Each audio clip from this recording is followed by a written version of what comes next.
Good evening, ladies, gentlemen, everyone in between. It's time for the top 16 for Grand Blue Fantasy Versus. I'm Gekiko, and with me is just Dave. What's good? Hi, I'm just Dave now. Please join my Gloss Blue brackets every Tuesday. Do it. It's I heard they're really fun and incredibly professionally ran. Especially the top 8 graphics are always there and always on time. It's not even a bit. They are. No, they're not. Oh, are they not? No. I'm a horrible TO. I just run the tournament and then I'm like, all right, cool. See you guys next week. That's just how it is. But you know, that's why we got the Master Cake back here to take care of Headstomper, and what a bracket it has been. We are gonna blaze through the winners part of the top 16, and every single name is a titan in this game. Absolutely. And it just makes me so happy. I feel like everyone on the winner side could actually take the whole bracket. I'm gonna one-up you. I genuinely think that, I think that even the people on the loser side have potential to take the bracket. Yeah. You know, we've seen Virum has made a bit of an upset to make winners side top 8. Yep. And I think, you know, he could very easily turn that energy into a full win. He has to. I'm so excited to see Virum play. We'll talk more about it first, but at the moment we have more pressing matters. Yeah, we have Godflash versus Dragoi. Yes, the actual favorite to win, Dragoi, #1 seed. He is. Playing the #1 character, Belial. It's kind of nice. I talked a little bit to Dragoi during the break, and she is confident. She is convinced she can win, but she has 2 very boring matchups ahead of her. Yes, she's gonna need the Subway Surfers for real. Yeah, absolutely. Like we got the soap on the side, right? we just start cutting at a certain point once she starts getting bored. But yeah, Naramaya is a character that makes you, like, she forces you into neutral, and she makes you play very, very carefully. Yeah, and Godflash has been playing with the patience of a god. Yeah, it's always so impressive, right? Like, watching Godflash play Naramaya, it's just so inspiring. He almost makes the character look great. Yeah. I don't know. I'm a Naramaya hater. I don't like her. I like playing against her because I could just neutral skip her, but I don't know. It's not a fun character. A really fun character to commentate because there's like a lot of intricacies in neutral. I'm a big fan of, especially watching Godflash. Godflash stuck in the corner, and we're like, it's coming. It just is. You know, we literally have the whole technique named after him. I don't know if this is a button check or are we going? No. This is live. This is the business suit. Dragoi has not picked a funny character at all today. No, she has been incredibly serious. I understand, right? Like, she wants to take this very, very important tournament for herself. I think it would be a nice capstone, but everybody is after her head at this point. Absolutely. You know, top seed, top target. Now, Godflash has an unfortunate advantage right now of his palette is on the stream setup. That is rough. That is really rough. I don't know. Like, it's a discussion that isn't had a lot, but I genuinely think like having your comfort palette is just so important. We'll see how it goes as we start the round. Fireball pressure starting out already. A Godflash actually being forced into 2M range before 80 seconds. Yeah, and you know what he did the entire time? He just held down back. Yeah. He did not attempt to interact. I'm not dealing with this Belial shit. Ooh. Nice there, rips the DP to beat that far heavy and gets tagged by the counter. Definitely. Asmodeus gets the hard knockdown. We're running them into the corner. Gorgeous air to air here. Very cute as Godflash loses all of their health. This can't kill. This doesn't kill, but that was optimal routing. That was very, very good from Dragoi. That air to air was just so sick. Yeah, absolutely. The Oki got to finish it out. Godflash Thunder losing that first round. And the thing about Dragoi is that she will just take every single millimeter that you give to her, right? So it looks like you're actually playing neutral, like you're chilling, and then suddenly, like, Neuron activation, you're dead. Yep. You know, she definitely plays with the energy that, you know, she has in life. She actually got the counter hit confirmed. Nice. Just going to take the normal Asmodeus. Didn't rip the EX Asmodeus in neutral. One of the best whiff punish tools in the game. It's really good, and in the corner, you normally get a combo, right? Dragoi smart enough to understand that. Oh my god, that air stall! Stop it, Dragoi! Dragoi is the only one I see using that as actual Oki, and it works so goddamn often. It's crazy! Man, she's smirking too. She's chilling. Having a good time. That is her real power-up, honestly, is that she's just having fun. Yeah. That's so important, right? In a game like this, you just have to bite at some point because you have to play matchups you don't like. So, oh my god! What a whiff punish! Dragoi complaining about having to play footsies and footsying herself quite well here. Yeah, definitely. That far heavy, just doing so much work, and I love the way that Dragoi was playing up until now, where she just let that SBI rip, but there wasn't even a big punish here. Like, I don't think Golf Flash was actually ready for it. EXCP breaking her out. Golf Flash has one more guess.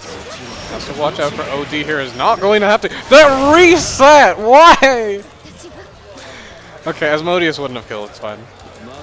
I'm mad. I'm angry. I'm disheveled. I don't know what to say here. Projectile into EX projectile to you, putting Golf Flash into the dirt. Tries to go for an Asmodeus in neutral here. That's so cheeky, by the way. Yeah, it is nasty. It is safe. The reward is so high on it. Actually crazy.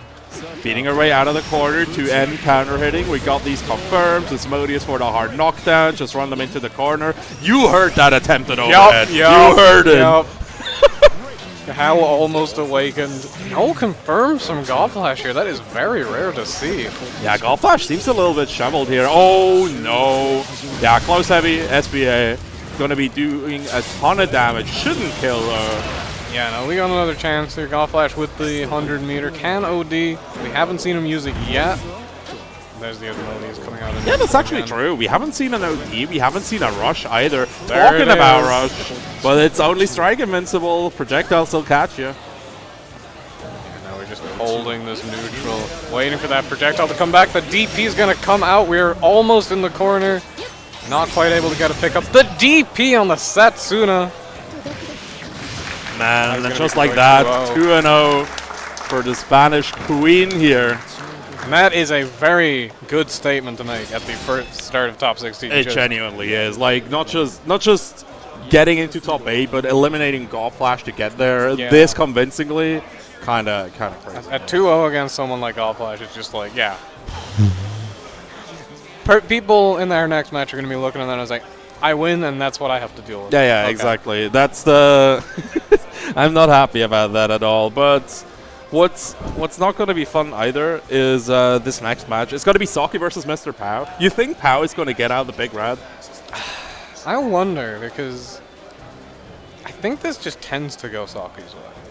I was looking desperately for footage of these two playing on a plane. I couldn't find it. No, it's really hard to find. I know they do some sparring from time to time, but for some reason the Vulture channels just aren't picking it up. They did play in the Community League, the EUS qualifiers, and Saki took it 3-0 in Grand Finals. So yeah. We could see if that leads to Pau kind of training up the Big Rat a bit, getting the Vasaraga ready. I mean, the whole point of the Big Rat, which is Vasaraga, by the way, chat. Yeah, sorry, not everyone knows the lore, my bad. The whole point of the Big Rat was to cover the bad matchups for Metera, and... you know, small minds will think about, oh, it's the bad character matchups, right? Like characters like Belial or whoever that just rushes you down. No, it's the bad player matchups because like Big Rat plays fun. Like he plays them the same, but he just does fundamentally opposed things to Metera. So the mindset is just different. And also just having that extra HP for like. Saki's not a gamble-heavy player, but he is playing a gamble-heavy character who can just kind of see you kind of whipping your stuff in neutral, trying to play footsies and just rip an EX ball at you. Yeah. The thing with Saki is that he combines like incredible fundies with a gamble-heavy character like Shalada, right? Yeah. So that's spooky. That's really, really scary, but we'll see how it goes. Both players ready, get the fist bump as well. I didn't catch the character choice here. It was Matera, right? I believe so. I was talking shit. So. I Sure. did not hear. Charlotta, There we go, it's Matera. the, There we go. Yeah, yeah. You know, this is like probably going to be one of the last majors for this version of the game before Yeah. Rising. So Yeah, I feel yeah. like everyone is just going to bust out their main. I think so too. Like, you need to make that statement, right? Again, like, Pau is somebody that likes to make these kind of statements. I can beat this. Don't worry about it. Yeah. So even though the last historic result was the 0-3, he is ready, and he has 100% prepared as well. So we'll see. We'll see how it happens. Letting the intros rock here, very big thanks, so we can do some more analysis. But now we have to believe in victory. Get that first battle on the road and engage. And immediately the backdash coming out from Pudge, taking that space as quickly as he can. Definitely. Look at Saki. Again, the fundamentals, right? Like, you just walk them down. Pau is already stuck in the corner and needs to actually, like, consider a play to get out of there for now. Saki needs to close that final gap, though. The EX ball is back available, immediately used. Yeah. Air-to-air for Saki. Very nice. And now Pau. Oh, no! Right to 2U out. Try to catch Saki doing something, getting a counter hit instead. Cashing out the meter right away. I like the cash out, right? Like, build more, get the opportunity to build more meter. Just fuck them up. Noble strategy, gets the low, the rush from Pau, trying to escape. The slide gets cut as well, and Pau just gets chipped out. Yeah, too early on that spot dodge. And that's a rough spot. Like, Pau is known for being able to play really well on those kind of life totals, on the 1 pixel, the chip point. But in that part, it's still difficult. It doesn't matter how good you are at it. You cannot block anything anymore. Definitely. Pau is taking the offensive now. Like, wants to stop Saki from eating up the space, but Saki just striking back. At the moment, though, Pau at the life lead. Yeah, and that player very comfortable to play in the corner, too, so... Kind of, usually you'd think like, oh, well, Saki has a positioning advantage, so he's got this, but Pau is just willing to chill. It's so impressive watching Pau play, right? The backdash finally getting caught by the ball. Saki gets a full conversion, noble strategy. Goes straight into a low, the far M. Connects, gorgeous jump. The ball through the butterflies. Could only use one of them. Oh, actually manages to utilize both of them. No, don't worry, the butterflies aren't fair. They got her back no matter what. Absolutely. Far light on Matera is such a good button, man. But 2U even better. And Mr. Pau getting caught has to protect his toes. Yeah, that forward moving 2U as well just kind of comes in and jump scares you. We hear a lot about Jita 2U, but Charlotta has a similar energy to hers. Yeah, absolutely. Especially when you're like, you have to think about ball the whole time. You're trying to move, you know, into good ranges to deal with it, and then whap. She just slides in. Takes your shins off. Goodbye. All right. A small thing that a lot of people like aren't noticing is how much time these players take between their rounds. Because again, like both of them are maximum theory players. So the pause that we had there, where we were watching the outro, was just both players working through the match basically and building maximum analysis. Yeah, and especially like in a high stakes environment like this, like sure they're both in winner's side, but you do not want to go into that loser's side top 16. Absolutely. Noble strategy ending in the throw here. Saki getting a nice little combo. Again, cashing out here. Get as much damage on that rat as possible to eradicate it fast. Yeah, and that's the thing too. Oh, getting clipped by the DP on the way back down. Saki's trying to make a clean sweep here. It would be very surprising. Like, I'm gonna be honest here. I'm a big fan of Mr. Pau. So because you know he's from Switzerland, so that's a big plus. But in the end, he's just a countryman. I need it. That roll was crazy. Saki, stop. Yeah, that was very, very risky, but works out. Tries to anti-air the noble strategy. It's not going to work out, but no big punish off of it. And now he has his space. Butterfly's about to come out. Jumps. How do you space a jump like that? How is he this good? He's just too strong. 5U. Putting Saki closer to the corner right away, like, I don't think that worked out the way he wanted it to. Yeah, the side switch not going in his favor, but again has just walked it back to the other corner. Nice jump. Nice. Yeah, Pau is starting to take more to the air. Gets hit by the OD, though, stuck in the corner. Saki, noble strategy, gets jumped and punished. Good, nice good block. bait! Mr. Pao is not going into that good night. No. Don't worry about it. Again, you can see it rattling right there. The cage is being rattled. Gonna beat those butterflies. Not gonna have to worry about them at all for the next 8 seconds. It's so impressive watching Saki just systematically dismantle any kind of pressure that Pao is presenting. First butterfly being popped here, second one as well. Saki just waiting out both of them. Nice. Actually gets his ball interrupted. I was walked it back to the corner. Now having to approach to kind of ease off the tension a bit. Nice! Fair M into rush. No way! It's fine. It's It's fine. Don't worry about it. This is boomer time we're talking about, right? Like we either spot dodge or punish it. Well, yeah, I might be talking out of my butt here, Pao. Yeah, Eating a full combo and Saki. You know, he was just flexing. He's like, yeah, I can win and I can spot dodge your OD. Don't worry about it. Saki going to face Dragoi. Speaking of how matchups have gone historically, Saki in the last few meetings and tournaments has actually had Dragoi's number. Really? Damn. Yes. And this ain't like Dragoi Luane or Dragoi Shooks or something. This is a belly. Man, that's kind of crazy. I'm not gonna lie. That's gonna be a very, very good match. Definitely. But first, you talk about the goofy picks from Dragoi, right? But we have the Goofmeister himself. We got Miri going up against Dudikov, coming right up here. And I'm a self-proclaimed Miri fan. I like him a lot. Do you know what he's been playing throughout the bracket? No, I haven't seen him play this game at all. I've only seen him play Melty. he might just pull up with Vob. I don't know.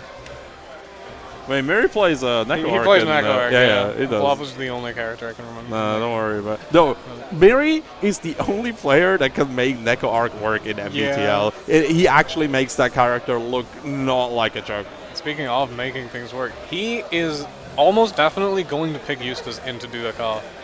Dudikov playing a lot of Seox to deal with matchups like Eustace, it's miserable. Miri constantly coming out of every bracket talking about how I hate this matchup so much, and he still keeps winning it. He still keeps winning the Eustace Seox matchup. I mean, that's the thing, right? Like with a player like this, he just he understands the matchup is rancid. He's just so cracked that he still wins. Yeah, no, he knows how to beat the.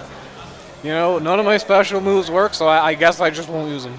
Yeah, no. I'll win without him, it's fine. Absolutely. But Miri does have like a bunch of other characters, right? I've personally been hoping to see the Lance a bit. Oh, because yes. Miri Lance is like he's an absolute treat to witness.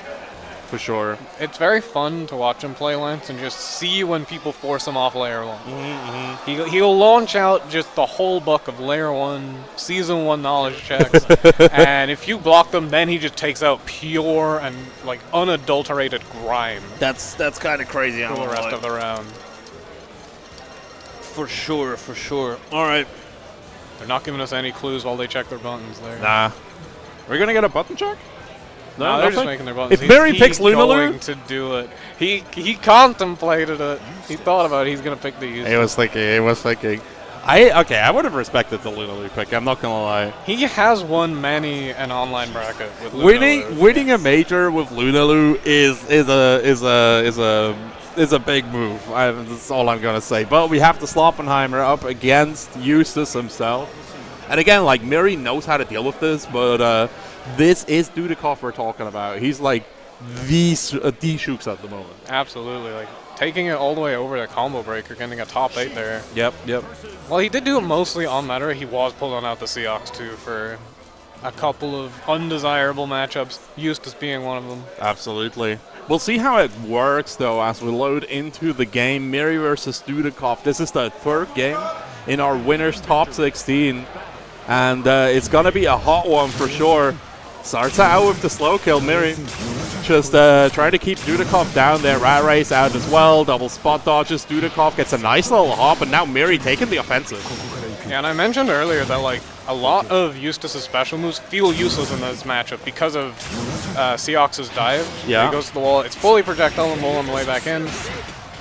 Dudikoff knows that Miri's playing fully around it, so it's actually low on his list of priorities to do. That's kind of crazy, I'm not going to lie. Loops around again to letting Miri throw out these Flammic Thunders, throw out the slow kill, throw the grenades, with the close combat. Damn.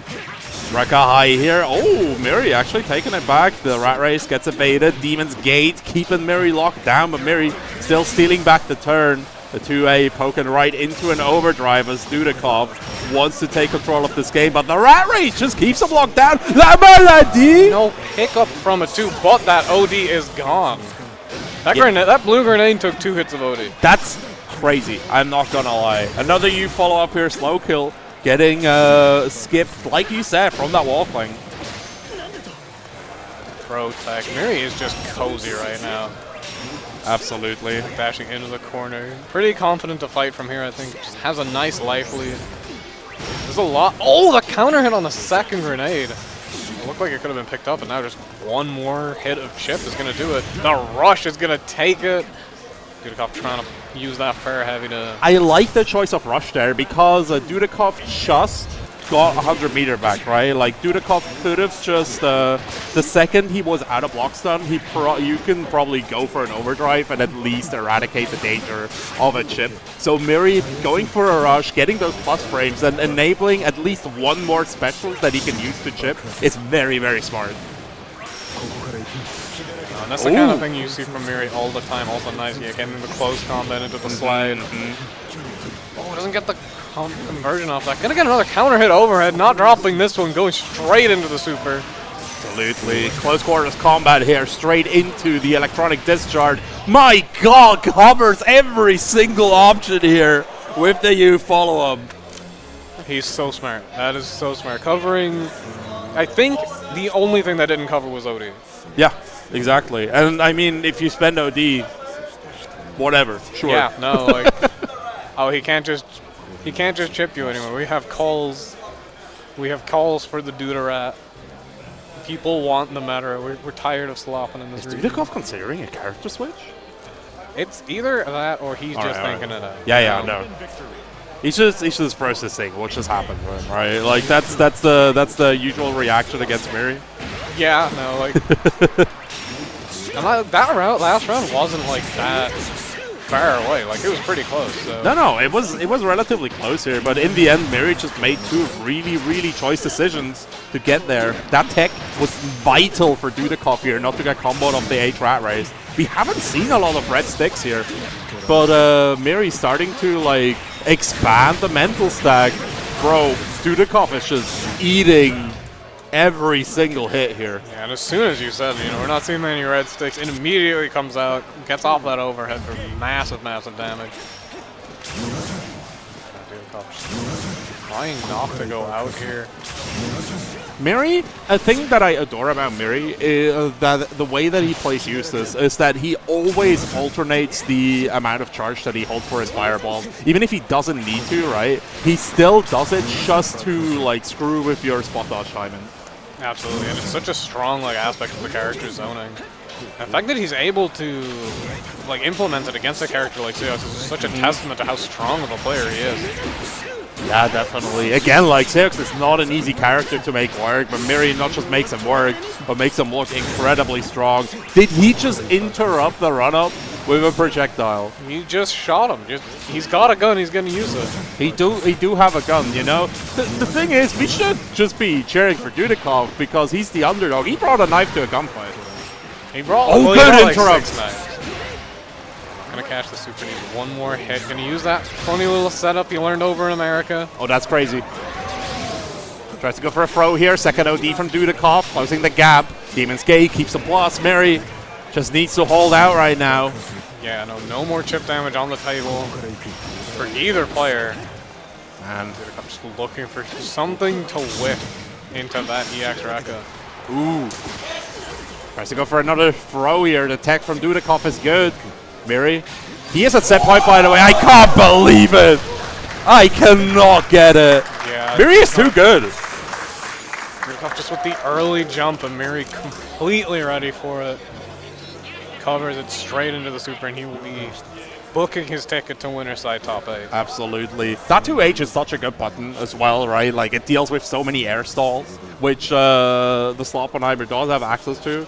So we just, oh no, the Curse of Ra hit the camera again. Oh no. The Curse of Ra. The Curse of Ra. Alright, well. I heard earlier in chat people were giving players the blessings of Anubis. Yeah. No. We've inflicted the blessing of Anubis onto Virum. And the Curse of Ra upon Dragoi. Oh no, upon Sonic-san, actually. And unfortunately, this camera.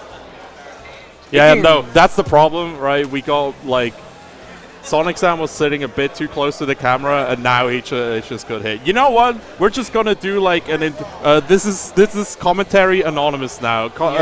Production, can you strike out our names? We are in witness protection right now. Absolutely. Speaking of blessings, though, we do have Virum pulling up to the setup. We do have Virum. I'm so happy to see Virum here. Like, it's so cool. I wanna. The thing about Virum that scares me so much, right, is he's a commentator, and like every commentator, mid to high level, and Virum is like the toppest of top levels. You got what I like to dramatically call the commentator's eyes, where you watch the game and you have to see every single thing, right? Because you need to think about what you want to talk about and process that, and just have all the information. But for Virum, what he can do, what not a lot of other commentators can, the only other person that is like known for this is Jammers in Street Fighter, is that he uses this information to just completely obliterate you. He told me the match against Sonic-san, after game 1, he just felt it click. Like, it all fell into place, and he just gets the perfect read. And that's so broken. Yeah, no, it's unfair. Like, you know, I like to think I've got a decent hand on the commentary shtick at this point. And, you know, I'll be watching Saki play, and I'll be like, yo, look at what he's looking for here. He's trying to get those good whiff punishes. Yo, he's going to notice that they're standing in the Demon Flip. I get on the stick, and I'm just like, yeah, fair heavy. I mean, that's also just Belial brain, you know? Yeah, you know, he gets me. But for sure, he is going up against Swampin, a form of Swampin we don't get to see very often. He is offline, and he is well-rested. Offline Swampin spooks me. Well-rested Swampin, like, horrifies me. I don't know. It's just not nice. We saw him tearing it up on stream earlier. Yeah, we did. But Virum, you know, again, incredibly familiar with Swampin, specifically his setup. He gets to watch this man every single week, because like Virum just does so many match reviews as well to keep up to date. So he should not only pass all the knowledge checks, but he should be able to like dismantle the construction of layer 2 relatively quickly. Exactly, and I feel like in my head he's favored in this matchup. I feel like Percival is the stronger character here, the one that's got a little bit of range advantage. Yeah. A little bit of the damage advantage. Zeta, of course, with so a couple of very good normals and very, very strong Loki. Some of the strongest in the game. Yeah, absolutely. And like the buttons aren't bad either, right? But when we talk about good buttons, we need to talk about Percival. The Lord of Flames himself is there. You know it's serious when when Virum takes off the glasses. Yeah, no, he's fully focused. They both have their colors. You love to see it. It's so good. We got Beatrix. We got the Virum doesn't have the Excalibur, so I think that's a genuine nerf. Unfortunate. Can you deactivate and reactivate the source on the commentator? Virum's swinging with these far heavies, and Swampin's dealing with them just fine right now. But both players are even on life. Ooh. Sends it with the Saraisen. Yeah, Saraisen is such a good tool to just catch just catch you pressing anything. Swampert just takes to the air. Actually taking the tour of the Detroit belt right now. Our medium comes through, nor Lord Stash though afterwards. Virum has access to the SBA now. The preemptive dodge from Swampert, calling out the defensive habits of Virum, putting Swampert up around. Hitting the close M for the punish too, just to make sure he gets that damage. No, trying to get that heavy for max damage, just like M will kill. I'm going for M. Yeah, absolutely. I love the choice from Virum here. Again, like Virum really values these. Oh, Vivant. Paladin coming out. Yeah, he really values the stocks here, which is why he uses so much Far H, because you can cancel Far H into Troimerai. So he can just get these stacks here. But no amount of stacks is going to save Virum right here. Swampin going to finish it off with the SBA. And gosh darn, this Swampin looking strong. Yeah, hitting the full combo there. Like, Zeta has some long strings when she gets a hit on you. It's one of those characters where you're like, you feel like you're in Under Night, where it just, the combo goes on, and it goes on, like, are we done yet? I don't know. Character can actively reset all of her cooldowns in one combo. That's yeah. how long they go. Ooh, Nice, let's go. Sir Ice and confirm. And the lows, catching Swamp and stopping, blocking, maybe trying to rip a Rhapsody in the middle of that pressure. There comes the Rhapsody, speaking of, and the DP right in response immediately. We are not holding anything today. Virum is not scared here, right? Like, we just had a DP getting blocked and heavily punished in the last round, and Virum just lets it rip again. Swampin goes for the empty jump here. Oh, safe jump even. That was a nice DP block this time. Goes for the overhead, but Virum's just blocking it out right now. Oh, the Rhapsody gonna catch him out, and Swampin gonna finish it off, taking himself to set point already. Yeah, and even like in that situation, it's like you feel like you want to rip OD, but Swampin's already managed to bait one. Oh, nice roll from Virum and getting the 5U pick up off of it. Another 5H into Troimerai. Swampin trying to go for a throw. Virum Tekken though. Goes for the charge, 5H, tries to go for the low Lord Stash. Swampin spot, not just spot dodging, but getting the punish too, putting Virum into the floor. Yeah, now stuck. Oh, the fuzzy is not quite there. This should be enough to kill. Gets the meter. Oh my lord. And Swampin is going to be taking his ticket to winner's side top 8. This is how you stop somebody with the commentator's eyes, right? Like, you just overrun them. Swampin had control of every single second of this game. I don't think he's just left it a single time. I think all 4 of our top 8 winner's side have been very much sending messages with their matches. Oh yeah, absolutely. It was, it's really impressive here what all of these players have been doing. But we are going to move on to some losers bracket matches because, you know, at this point, the losers bracket has turned into the shark pit. Yeah, no, it is nightmarish. Looking at the two people who've just pulled up for the first losers match of top 16. We got Afu versus Necron Neo. Necron, a name that people might not recognize anymore, right? Like, Necron has been off the map just for a little bit, but he was one of the people that inspired me to play Beelzebub. Yeah, no, he showed up dripped out yesterday. He had the Belial scarf on. Oh, damn, really? It was so good. Oh, that's so cool. All right. He is a Bubba's main at heart, though. He likes all the edgy boys, but I fully understand, too. Like, not only are they very cute, they also all play just really nicely. It's just cool. Yeah, all very fun characters. And Refu, on the opposite side of the spectrum in terms of edgy boys, playing Jita, the cute girl protagonist, finding new ways to abuse her to you.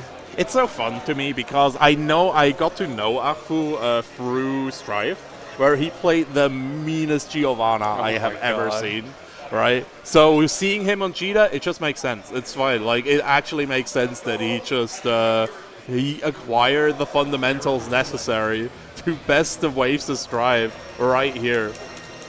Yeah, him on Geo, that makes too much sense. It really does, right? Like, just the sliding momentum, the forward moving specials. It's just really good. Necron, don't toy with my heart. Oh. He's gone with the pink bombs. He loved his, nice. I love his palette. It's so good. That's my color. That's my color. That's my coat. Let's go. Oh, I'm so happy. All right. Refu pulling out the Eternal sword as well, the 7-star sword. Man, the online brain rot of people still just automatically picking Citadel Arena. We're offline. You can pick a cool map. We're offline. We have the PS4 Pro. Yeah. This is the one where you can actually not play on We Arena. have the technology. Please show me something else than Arena. No, they're using the lines on the floor. There's lines on the floor of the stage. They're using it for spacing. That's how Refu always gets the perfect dash up to you. You're joking, right? But that's something that is like very realistic, especially in like high-end players like this. Button check coming through right here. Yeah. We talked a bit about comfort palettes in the game. This is just the comfort stage, right? Everyone has been playing on this for years. I have never thought about this, but I think you're right. Like, I might actually retract my shit talk right here. Yeah, no, comfort stages are real. I never thought about that. I'm not gonna lie, because if I'm playing on the Green Hills stage, I can't remember Port Breeze. Yeah. And I see that ship going by in the second stage. I'm not playing the match anymore. I'm just like, whoa. What's that? I've never seen this thing before. Nice. I have the Indian of Duel, the tavern stage. There's like just a guy who sits in the background with his feet up, drinking wine, and this guy is just my spirit animal. It just makes me really happy. Put him in. Forget about Spectre. I mean, they already. Yeah, no. At the guy. He's like one of the early quest givers in DFO. Oh, that's sick, actually. That game is so cool. I'm so sad. Let's not talk about the end of Duel. Let's talk about Beelzebub because I adore this character so much. Yeah, and we're on his home turf too. This is where you fight him in boss mode. That is so active. It beat the spot dodge. It's so good. Let's go. DP breaking through the charge. B-fly. So. Yeah, and this matchup, like, it's not easy for Beelzebub. I think Beelzebub can beat this. He has a lot of tools that can catch out cheetahs, but against somebody with such good fundamentals like Afu, it's got to be difficult. Yeah, and there's a lot of stuff like you want to charge those projectiles, you want to establish the pressure, establish the mix-up on the timings. Yeah. And MDP says, "No, you made yourself too wide, buddy. Definitely. I'm coming." Perfectly timed roll here again. Necron, similar to Miri, able to change his charge with these buttons. L, Parabellum, coming through here. Supersonic, breaking through the sound barrier, and Necron, in the end, still getting caught by Arfu. This is still a first round, oh my god. Yeah, this has been a very short round here. Oh, minor spot dodge mistake, GG's. Doesn't cash out the meter. Gonna use it on the bunny grab! Our TO is popping off! Man. That is his signature technique. Drop your combo into throw him with the anthem. The thing is as well, right, Necron, I really like the way that Necron has set this up, right, because he has been calling out so many times Arfu either jumping or pressing with these 2-on-4s that Arfu was just glued to the ground, and that's where you want him for the anthem. Unfortunate mistimed grab. They're going to shove Cheetah into the corner. Nice! Oh, this is going to confirm into the kill, yeah. Oh, legend. That's kind of tight timing. Like, I struggle with that one. So Necron definitely got the execution here. And Afu, with his back against the wall, sometimes literally, but at the moment, mostly figuratively. Yeah, and as you were saying, you know, people have kind of forgotten about Necron, but he is definitely a name to recognize and remember. He is one of the strongest Bubs in the region. He really is. He really is. Like, when you think Bubs, I still think of Necron, and I still watch his replays from time to time. Run up to you, right into EX Rekka, Necron. The corner carry is there, but like there's not too much damage right there. Bubs has surprisingly high health for his kid. Yeah, I think like... Oh my god! Bait, that's going to be big damage for Necron. Has the full meter for the next hit. Yeah, gets the meaty too. Just let that rock, baby. Boom! Set point for Necron Neo coming through here. Afu needs to deal with this. And the momentum very much on Necron's side. This is extremely hard to come back from, but Refu, no stranger to this kind of situation. He is a big tournament player. Hitting the run up to you with all the confidence in the world. Definitely. Baiting the DP, the EX DP is not going to reach. That is unfortunate. Bro, Necron got the walk under as well. Just get that optimal punish. 2L goes through far heavy as well. Necron, the rush conversion into the DP, got to finish it out. What a performance by Necron here. Arfu crumbling under the might of the Lord of the Flies. Yeah, you do got to feel bad about that DP though. That's not what he wanted. Yeah, no, absolutely not. You saw Arfu like shaking the head as well. That was really unfortunate. I kind of missed it. We had the audience when he was charging the super. They were doing the blah. That's crazy. We need audience camera. We need more cameras. I always say that. I say this on my podcast too. Like, the more cameras, the better. I want to see the players. I want to see the audience. I want to see production. I don't know. I think like seeing production is sometimes really fun. Seeing just like a couple of guys freaking out. Oh, up next we have a special match for me. We have Olivia pulling up against Zavid. Olivia making top 16. Had to fight a surprise opponent. We were not expecting Gory to do as well as he did. But yeah, no, Livy has been fighting, like scrapping through the bracket here. It's it was kind of tough. Yep. I'm not gonna lie, but I'm a Livy fan. I'm big. To all Bob's players, Cursive Bastet, Shelly, no, not the Cursive Bastet. We're activating new curses. They just keep making new ones up. It's crazy. Yeah, she's gonna be fighting Zavid, top Zoe player. A man who's just impossible to get matchup information on because who do you play? You fight him. Yeah, for sure. Like, there's like try to complete as well. Yep, you have try to complete. You have and Zavid, that's it. And like Zavid is very, very high level. Yeah, like exactly. That's the problem, right? And the thing about Zavid is as well, like he plays a lot of other games really well too. Yeah. Like I got to know Zavid through Melty Blood, and then I was pleasantly. It's so funny because all my favorite players in all the other games I commentate, like I come over to Grand Blue, like, oh yeah, they started out here. Yeah. All the cool players come from Grand Blue. Let it be known. Yeah, you know. Let it be known. I ragged on the game when it came out because I was like, this is how you get new people into it. You don't get them into it with the footsie shit. You gotta give them big combos. You gotta give them Oki, and then a bunch of players are just first timers and they're really good. Livy is an excellent example. This is the first fighting game she ever touched. And she's here top 16. Trying to make a run for top 8. I wanted her to win, right? Like when the tournament started, I gave her the mission to beat Dragoi. She failed that mission, which is really, really sad. But now she has a new mission. She needs to beat Zavid. That one is a bit more doable. Dragoi, a bit of a tall task. Zavid, also a tall task, but this is Avatar Belial in a first to two. I agree. Like Avatar Belial, you talked about like Charlotta being a gambling character. Yep. Abel just comes in with his own slot machine every single time. Abel has a resource you can pay. It's his health.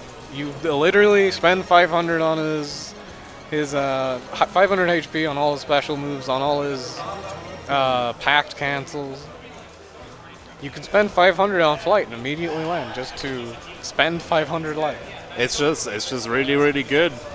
We do have both of the main characters represented as well. I know I had somebody write me recently that got annoyed where I was, you keep saying that people pick their mains, what are you talking about? But it's so important, right? Like, yeah, we're in top 16, but there is still the culture of saving for nationals. It's still around. Like, people just show up with like a weird ass pocket pick that they trained in secret and just blow people out of the water. It still happens. And you have like people prepping specific characters for specific people, especially in a tight-knit community like Grand Blue versus, right?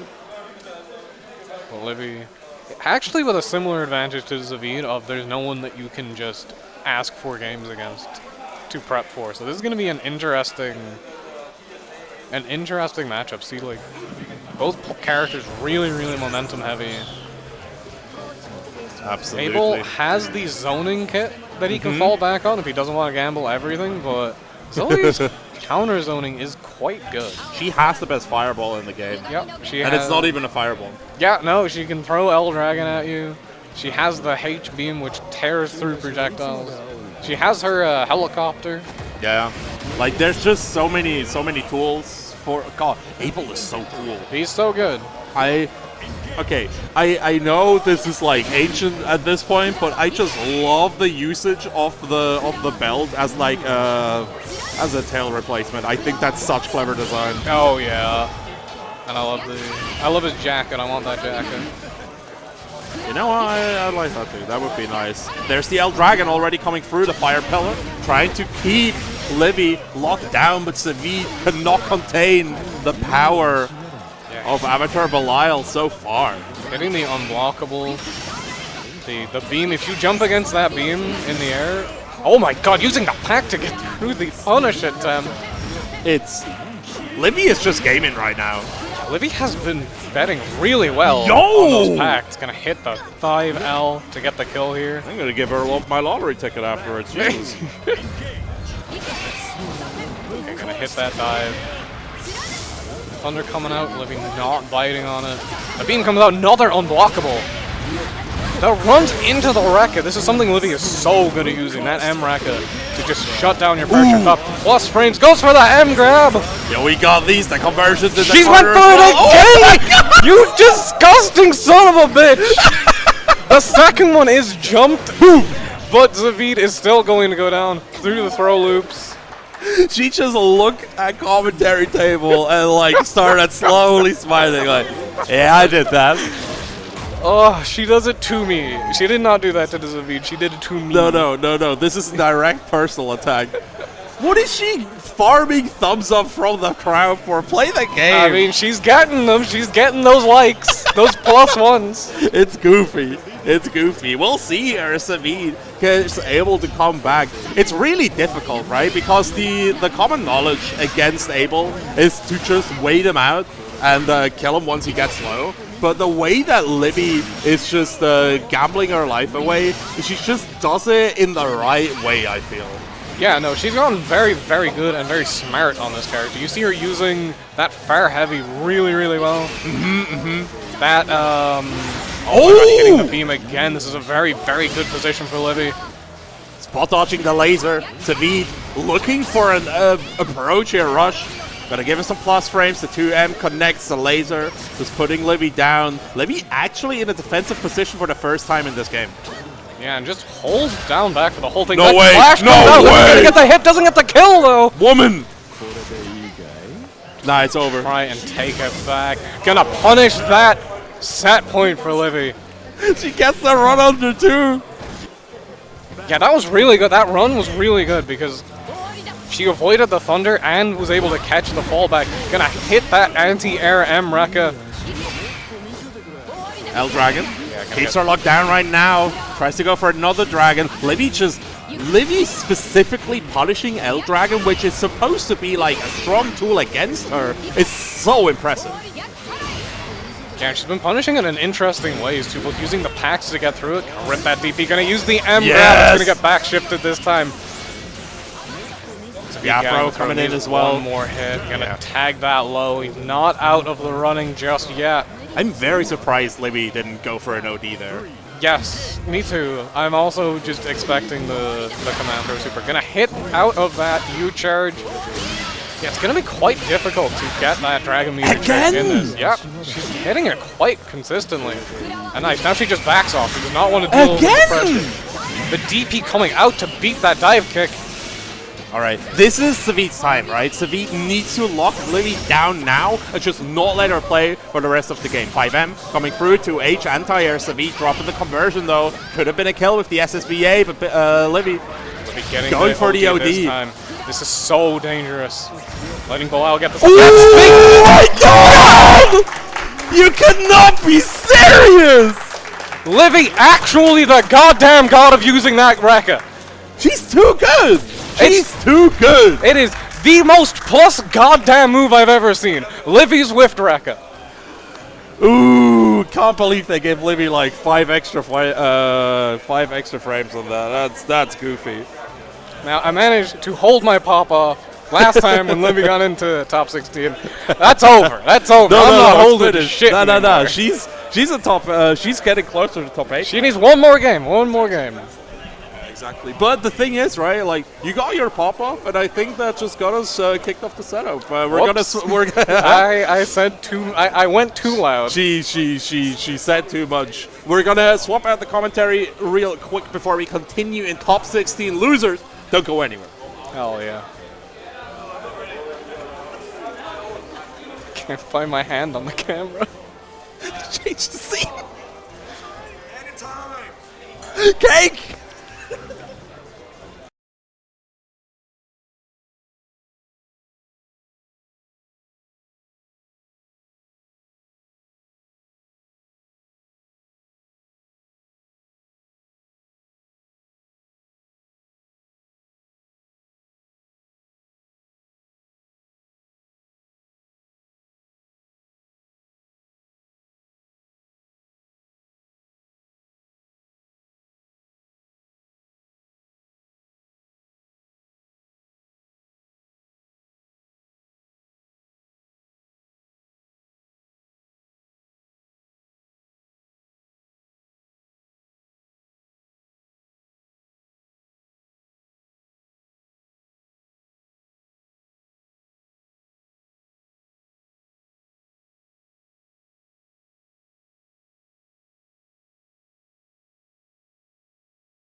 Welcome back, ladies and gentlemen, and everyone watching to more Grand Blue Fantasy Versus here at Headstomper.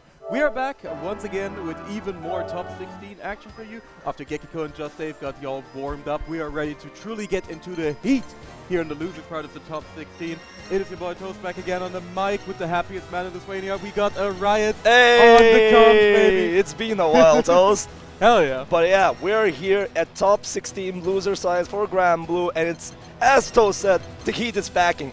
It's very risky to lose the matches here.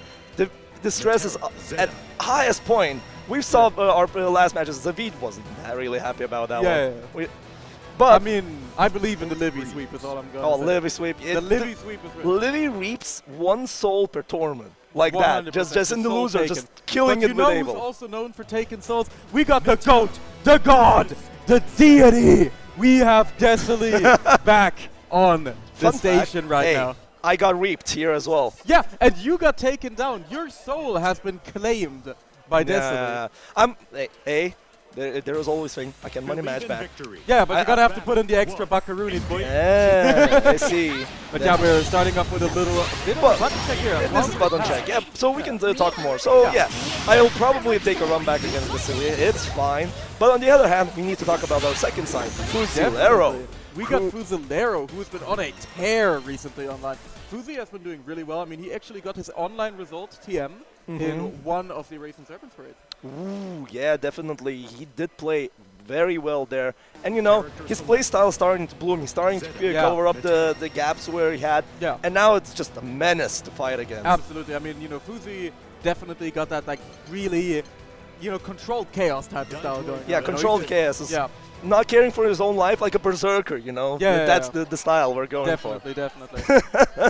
And on the other hand, Deciliev, I remember Deciliev playing in most of the beginner brackets before, like in the past half a year. But he's just too good. So and now, actually, Deciliev is a menace. Like, the rat cannot be contained. The rat cannot be contained. I feel like, you know, now in Europe, now the fact that we have Dudikov playing the Seox nowadays a lot of the time, Europe has kind of forgotten the terror of the rat, you know? We have really forgotten the Rat King's reign now that Mr. Pow, you know, hasn't been around too much in the online circuit now that Dudikov has become the Dudikov. Destiny has come to take up the crown, to take up the mantle of the Rat King. Probably well, if Deciliev is gonna be winning this, it might be the case. We might have the match for the crown, Yes, after this, the Mr. Pow is waiting for the winner of this match. And here we go, we're gonna get into it. Fusilero versus Deciliev, starting off with a high jump. Jeez, already. Yeah, we are just starting to start, and I'm liking the, you know, I'm liking the colors here matching up. The Korva and the Ilsa color, looking good. Yeah, on Metero we have Korva color, so, you know. Shout out to my boy Margin with the Korva.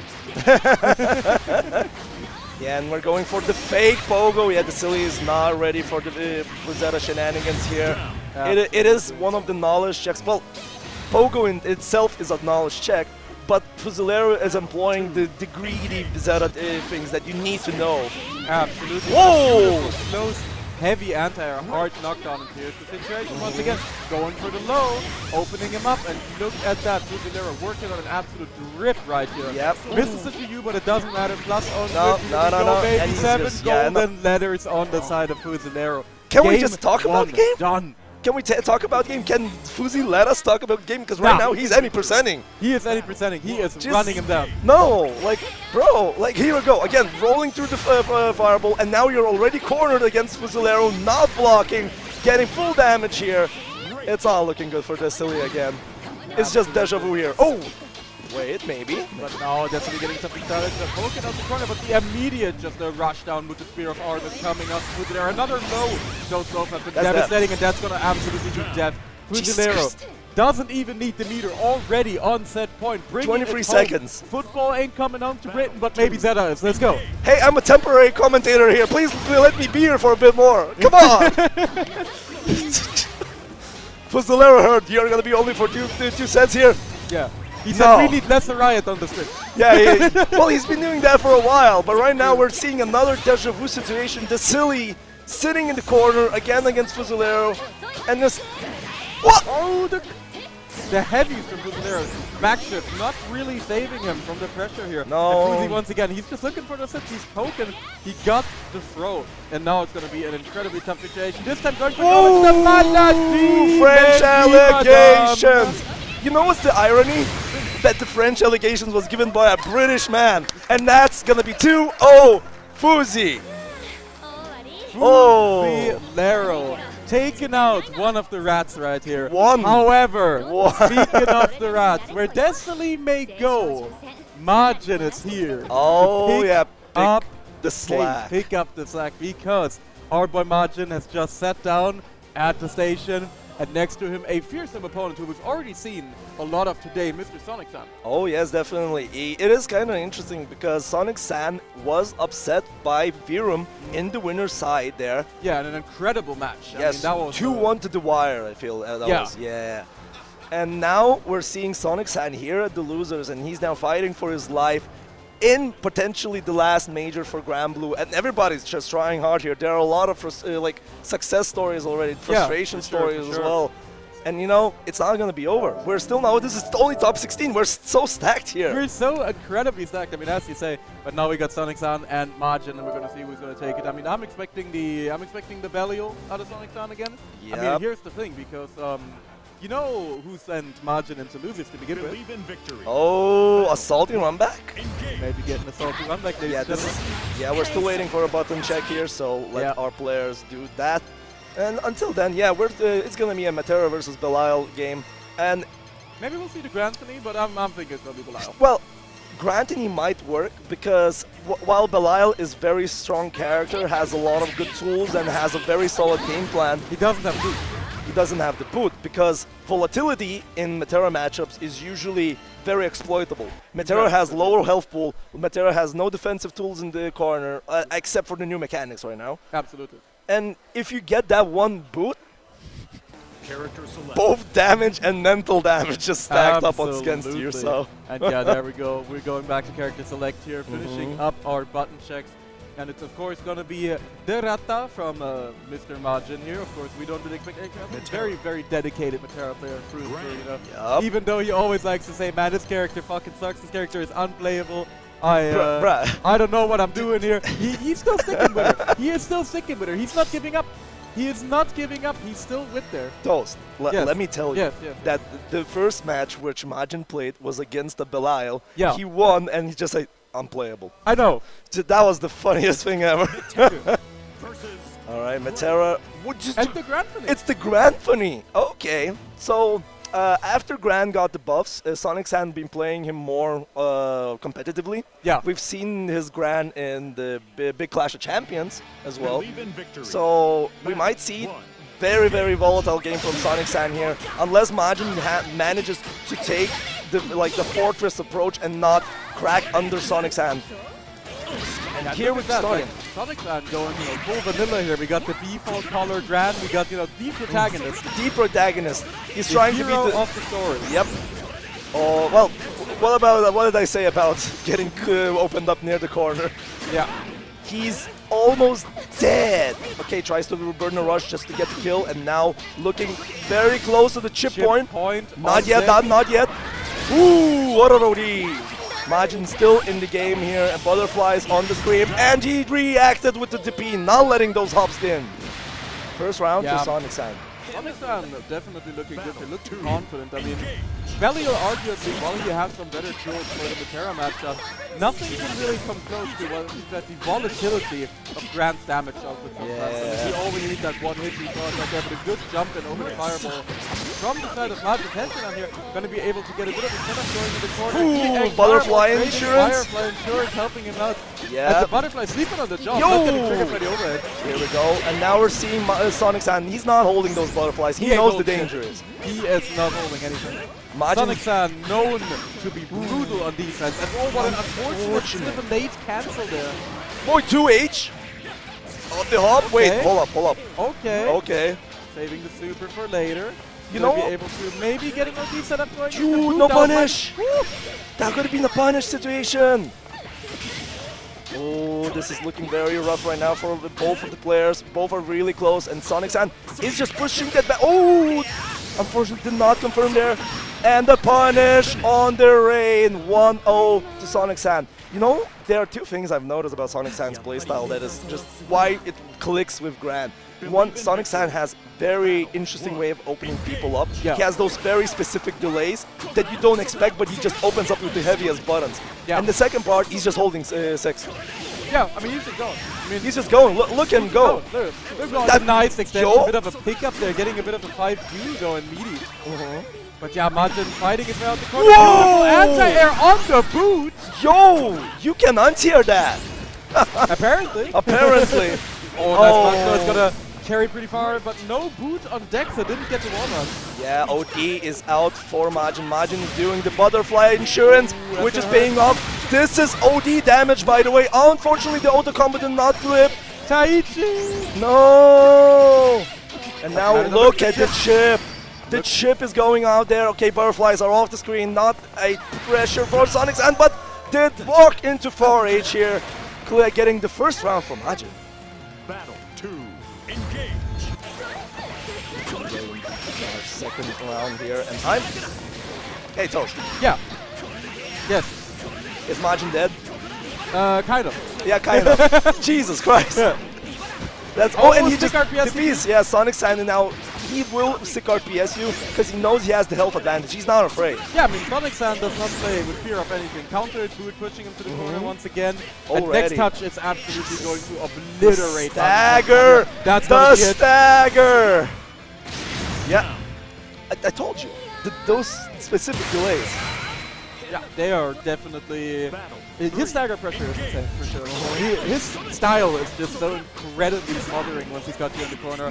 Yeah. Trying to go for a bit of an air, a little bit late on it, and Majin going to fight his way back to the neutral here. Boot coming through, minus, but not punishable there. It was punishable, just Majin wasn't ready to punish it, I feel. Nice from the cage, nice sweep. Yeah. Gonna be pressing more buttons there from Sonic Sand, and he, like, Sonic Sand is just doing things. Oh wait! Oh, the double OD! baby. Let's go. Alright. We got the double OD on deck. The butterfly's getting spent. See ya! See ya! OD damage Grand is hilariously funny. OD damage Grand, definitely a sight to behold. But if you guys want to see more of Majin, you're going to see more of Majin very quickly because my boy will be joining me over here in commentary. Thank you very much for putting us in the riot. Thank you, Toast. Too bad that we only got 2 games. But but next time. We'll have another time very soon. Another time. So, it is the change in commentary. Bye-bye. And yeah, we got the man of the hour here, you know, Mr. Majin, attention on himself. Yo, what's up, homeboy? Yo, it's so nice to have you, man. It's been a long time since we've commentated together. Yeah, definitely. Been a while. I'm happy to be back with you, man. Yeah. So I just want to say immediately, he didn't pick Belial, so I'm not even like an inch salty. I'm so fucking happy. Like I felt like I had a match. I'm happy. You did have a match. Yeah, I had a match. I lost. I'm happy because when I play against Belial, I don't feel like I had a match. So I'm good. That was good shit. That's standard. Belial is just a little guy. Yeah, he really is just a little guy. All right, so Virum is gonna be going up against Necroneer, and Virum been on fire today. He was the one who sent Sonic Sand to losers to begin with, and he had we talked after the Swampin match, and it was like, I told him, like, you played well. Yeah. Swampin just played better. Yeah. I mean, he agreed. He was like, yeah, really is just what it is. I mean, Swampin's on fire today. Yeah, Swampin has been playing incredible today. Yeah. I mean, you know, I fear a few things in the grab group like it more than I do Swampin when he's actually slept. Yeah, that's a different beast for sure. Well-rested Swampin, oh boy. Like, Swampin without online shenanigans, Swampin without having no sleep. Yeah. Now that's a whole different beast right there. Yeah, definitely. And we're getting to experience it in full force here. Now we're going to have another pretty cool showdown because, of course, we have Mr. Virum, the Lord of Flame, playing against the Lord of the Zoomers himself with the Necron. Yeah, King Zoomer over here, Necron. Been doing really well today as well. Yeah. You know, I think he has that hometown hero buff because he's from not this city, but like it's 15 minutes away. Okay, it's basically this city. Yeah. We walked into Necron's neighborhood over there. Exactly. It's his turf. Yeah, so he definitely has, you know, the crowd behind him. Always people coming out like, oh shit, it's Necron, you know? So is that the real Necron? The real one? Yo. Yeah. So we'll see here. This is the first match qualified for top 8. So definitely high stakes here. Definitely. I mean, we got in and we're letting the intros rock. We're letting the anime play out. And I mean, look at these two gorgeous characters. Yeah. I mean, this game looks amazing. And I remember when Rising, the first trailer came out, I thought they kind of ruined it. But then I watched it more and I realized it's fine. Yeah. No, I mean, yeah, sure. But there was like one thing with Bubs in the original trailer where I felt everything was kind of plasticky. But then as I watched more, it was really only that. Like, it wasn't everyone, it was just that scene. So it still looks amazing. So I'm very happy to see that Rising is just like the same game with more stuff. Absolutely. And I mean, I'm already looking forward to seeing what type of absolute shenanigans, like ultimate bump dive is gonna be, like Madden and stuff like that. Oh man, I don't even want to know. And Cake is laughing. Cake is laughing right next to us. Okay, the back throw coming up from Virum here.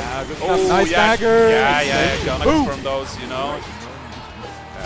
Necron in trouble. Oh, never mind the JU and the conversion. No punish here, but I mean, we saw right there, one thing that works out so well for Percival is the fact that Rush is amazing for him. His extensions have gotten so much more potent, and they were already super brutal before Rush, and now they're just even better, and his character is just a corner carrying machine, a damage machine, anywhere on the field.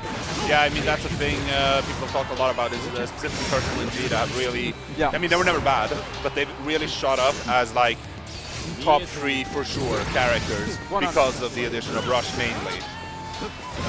Oh, nice DP there from Virum. Oh, Virum gonna put Necron in corner. Necron's been so cheeky with those today. Yeah, like Necron is really, you can tell Necron's feeling himself because he's been rotating every defensive option except blocking every time he's in the corner. It's great. Oh, the counter hit, this is huge. Necron gonna get some massive damage out of this. Oh, combo limit, but Virum wasn't aware either. JU coming through. Remember when that was special cancel though? Oh man. Okay. Oh, he was nice. ready! One dodge. That's how you can tell. That's how you can tell Necron's a zoomer, man. The only people who are ready for that are Swampin' and the zoomers, man. Anyone under 25 is Swampin'. I know I'm not ready for it, so you know. Yeah, I don't know, like, Necron's teleports have been so interesting because I don't feel like he usually throws that out in that way. But he's been doing the teleports with gusto today. Like, he's so confident, and he almost never gets checked on the meter, so he has reason to be confident. Oh, a little bit too far away there. Oh, no! Okay. It wasn't as big as I feared. Oh, this might be, though. Okay. Oh, beautiful. Good answer. He just flew in and out. It looked like one of those, you know, exhibition bugs. Yeah. Awesome games so quick, where the character just goes out of bounds. It's like, woo! That was pretty funny. Necron taking the first game here. But I feel like Virum has been playing really well against him. Necron's just, should I put this? He's throwing in some very unorthodox options that are not bad. Yeah. So it's not like it's random in that sense, because it's not like they're bad options. It's just not what you would be expecting at that moment. Definitely. I mean, Necron, I feel like, has always kind of had that like unconventional kind of crazy style to him. Yeah. I think he's a very free-flow type of player. Definitely. We were talking about that earlier with Aret and commentary as well, that Necron is very good at switching between being, like, he has tools inside him. Yeah, you know? definitely. Yeah. Go for mashes. No. He can play calm if he wants to, he just usually doesn't want to. But yeah. So, kind of even here with one game up for Necron though. Oh, good back shift there. Oh, scary JU, but gets the EX knockdown. Oh, no! Oh my god, that was so scary. Okay. Woo! Fancy. Cheeky little gunflame extension here from the side of Virum. My man is not taking the flying down. He is fighting back right now. Yeah, definitely. Oh, but Necron, safe meaties. They do exist offline. They do exist in Europe, despite what some people might make you believe. True. Oh, good counter poke here from Virum. Oh man, Necron just throwing everything and the fridge at him. Oh my goodness. Completely swinging, and Necron looking so confident this round. It's not letting Virum out the corner, but the EX jump scare. Oh, that's gonna be the round! Oh, Necron one round away now from eliminating Virum. Virum taking a deep breath, getting ready, calming himself for the potential final round, but he's still in there. Nothing is lost quite yet. Yeah, a lot of the damage that Virum has taken has kind of been these bad gambles, you know, where I mean, I don't want to call them bad, but the DPs that just haven't panned out. Yeah. At the same time, if he doesn't do them, Necron's just going to keep countering him with this relentless pressure. So I don't condemn him for doing it. And it's looking really good for Virum now. He's getting such good confirms this round. Oh, the EX Sonic coming through. Oh no! He spot dodged at the wrong range. Minor spot dodge mistake. I've been there. Oh, that's it though, Virum. Tying it up at 1-1. Virum on the 1-1, taking a deep breath, steadying himself Yeah. once more for the final battle here between Virum and Necron Neo for the Bro. top 8 qualifier here at Headstomper Yeah, 2023. that breath from Virum was like the Bruce Lee. It was a Bruce Lee style breath there. So I want to see what Virum brings out here. I think he's found his key focus. Yeah. I think he's definitely found his focus here. Okay, the EX Unit's going to carry into the corner. Oh! On point Man, with the you confirm. feel that in your soul when you get hit by that. We're gonna get some conversions here too with the rush. Very good stuff here from Necron. Necron, of course, also always very aware of his conversions. Very much. Oh, that's... Oh no. Yeah, I think that's it. Yep. Necron, 1 round away once more from getting into the top 8.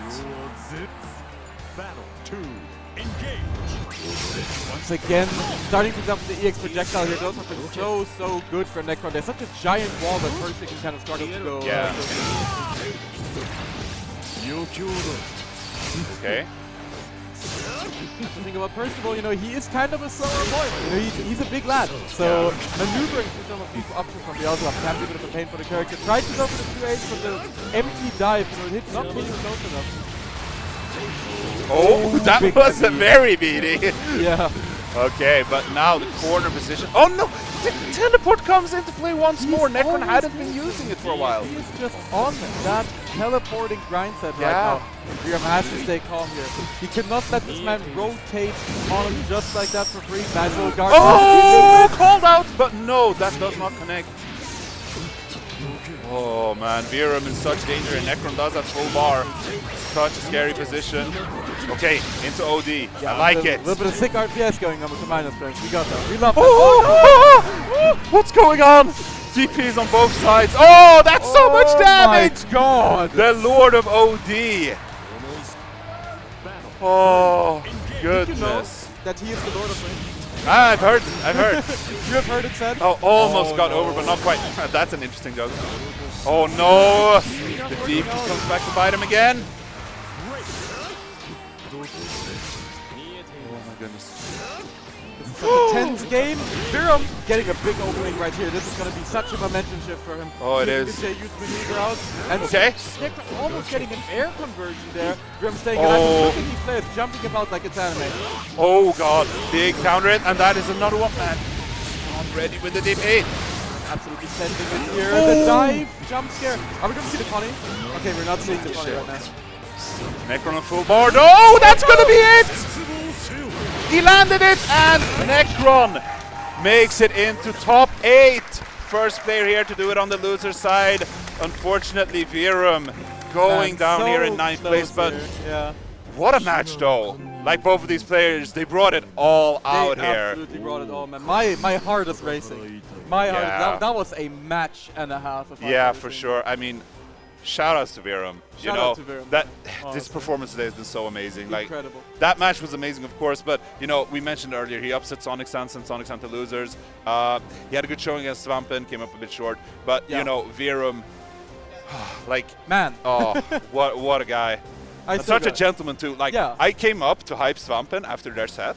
Yeah. So I see Virum talking to him, and Virum is just right after losing to Svampen. Yeah. He's just, you're playing beautifully today. Yeah, And I it's mean, like, that's come Virum. on, man. That's Virum. He's That's so nice. No. I would have been like, yo, fuck Zeta.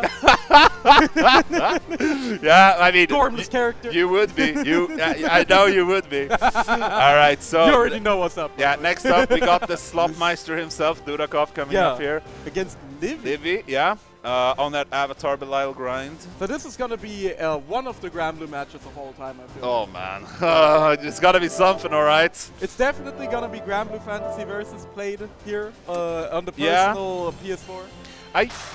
I wonder if Dudakov is going to go Metera in this, because I actually think Metera did pretty well into Avatar Belial. Yeah, I mean, we're going to see here. I mean, I kind of feel like he's going to be sticking with the Theros because he's been playing that the entire tournament. I feel like he's going to be in his groove with the character. He did But- one set of Metera actually. Oh, Yeah. actually. Yeah, so he is still a Metera player apparently. Apparently. Not even though that you've not given up that on we him, would know. You've thrown him out the club. Oh You've yeah, thrown I him threw him out anyway. ages ago. As soon as he picked Teox against Matera, it was like, get out of here, bro. Yeah, it's over. You're not welcome at the club anymore. You took his membership card. Nah. I love you, Dudakov. Yeah. No matter what you pick. He's like a slightly estranged father right now. He's like, yeah, you know, I love you anyway, but you're still kind of. He's welcome to the family dinners. Okay. That's better than expected. Honestly. Yeah. But I won't take any calls during weekdays. Okay, that's fair. All right, so let's see what Dudakov. Okay, it is Matera. Yeah, like I said, I think this is a matchup where Matera does reasonably well, because a lot of Avatar Belial stuff is obviously very oppressive, and it is against every character, right? Yeah. Which is the type of stuff that Matera kind of struggles with, but at the same time, Matera has decent-ish options to handle his zoning, and also, obviously, the thing with Avatar Belial is he has no HP. Yeah. So if Matera knocks him down once, it's over. he's probably dead. Yeah. So, I mean, that makes it a volatile, but definitely decent matchup. I think I've actually been on record for a while saying that I think Matera even wins it. It's not just like a doable matchup. I think it's straight in her favor. Yeah, I also feel like that the fact that Matera can actually very reliably deal with the flight shenanigans because of the angle on her anti-airs, it's actually, you know, something that also works out in our favor here. Yeah, absolutely. Avatar. I was playing with Livy actually before Headstomper, like earlier this week, and something you can do, and that Livy was doing well, is spacing your flight shenanigans so that the angle doesn't actually hit. Yeah. Even then, you know, it's not like Matera dies from it. It's just you can't like easily counter it, but whatever, you know. I can just block it anyway. Yeah, and we're seeing her Dudakov on point with the spot dodges.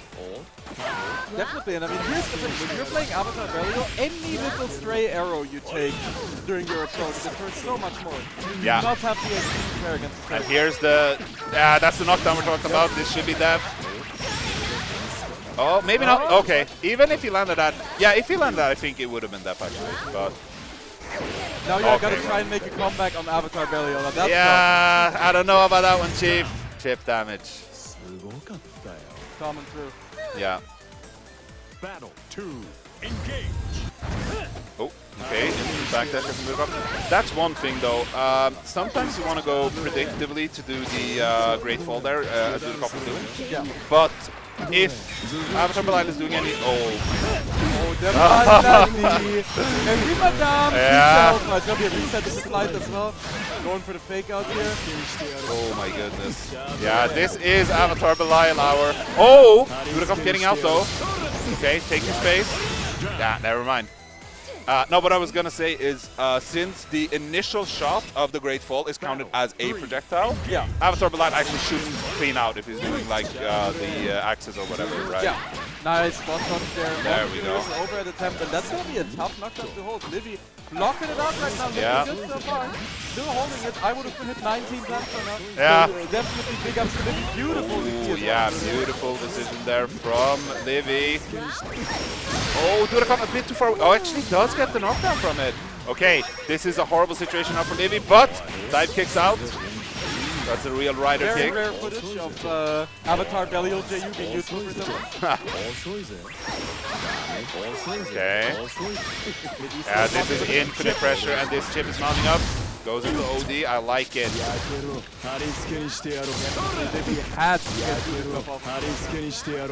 good dodges from Dudakov here. Livy just keeping this up. Oh, the HP is... Trade in Dudakov's favor. Yep. Dudakov definitely just leveraging his advantage here, but absolutely not risking anything, just staying calm, not trying to force an opening, and instead just waiting on Livy to slowly but surely get chipped out. Slowly but surely lose that OD so she can be chipped out properly. Yeah. And just keeping it calm here as we get a game 1 to Mr. Dudakov here in the top 8 qualifier. Yeah, I just feel like this is a matchup where Dudakov has done the work, and when you do the work, it's exactly what you see in front of you right now, you know? Yeah. With patience, Matera can deal so well with Avatar Belial, and yeah, we're seeing that in front of us. Oh, the EX knockdown, no butterflies, but horrible positioning here. Okay, Dudakov just taking distance. Tony has been working out, so. Oh, tagged low. Oh, spike Beautiful rush shimmy. extension. There we go. Yeah. Dudakov gonna be able to set up a next time kill situation. There you There go. it is. Yeah, the 2M also a very good button to deal with the ranges that Avatar Belial likes being at. Battle 2. Definitely. And we got Dudakov on set point. Oh, this is going to be a huge start though. Ow.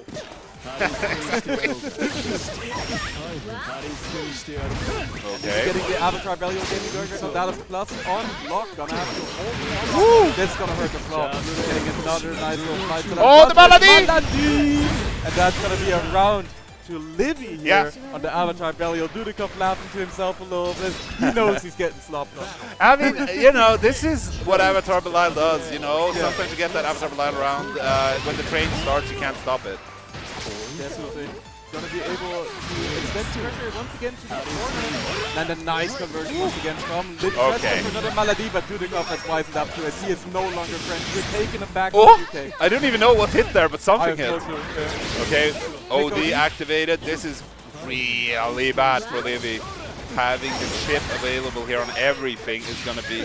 oh, the Vine comes out. The Vine grabbing Dudakov. Wait, Taking that the does rat so by much the damage throat. though. Yeah, Okay. she's not that bad. Oh! Oh man, yeah, that's the mix-up. And Dudakov losing that game, going into a 1-1 situation. And we're Character immediately select. character selecting. I feel it is time for the slop. I feel like the slop has been contained for a very, very long time. You know, it's been hiding out in your walls. It's been hiding behind the shadow people. However, we might see it bring to life. I mean, and there it is. Yeah, Yep, there I mean, it is. okay, Number look, immediately. he's been frame one. playing patient. He's been doing his chores, you know. He's been doing his homework. He's been fixing everything at home, you know. Yeah. He's And been now he at set the time house for on dinner, fire. and now he's going out to the rave. Yeah. Now he's done. Yeah. It's time for partying, and that's what we're gonna see here. This is, as you were saying at the start of the set when we thought that Dudakov might go Seox right away. It's gonna be a slop fest. Yeah, 100%. Yeah. I mean, this is probably the single most unhinged matchup you can probably have in this game. Yeah. Yeah. I can't think of anything else that we get on this level. Definitely. So it's gonna be interesting to see what happens here. Believe in victory. Yeah, I mean, we got... Battle 1. Engage. Well, we just got the two most unhinged characters, and we are starting out just off the dome with sick RTS from Dudakov getting immediately punished by Bimbo Olivia here. Yeah. And now Seox, actually, it's a kind of interesting dynamic here because Seox has some really good projectile vulnerable tools, much to the dismay of a certain character. But he also, but Avatar Belial also has non-projectile options to keep him away pretty well. Oh my goodness.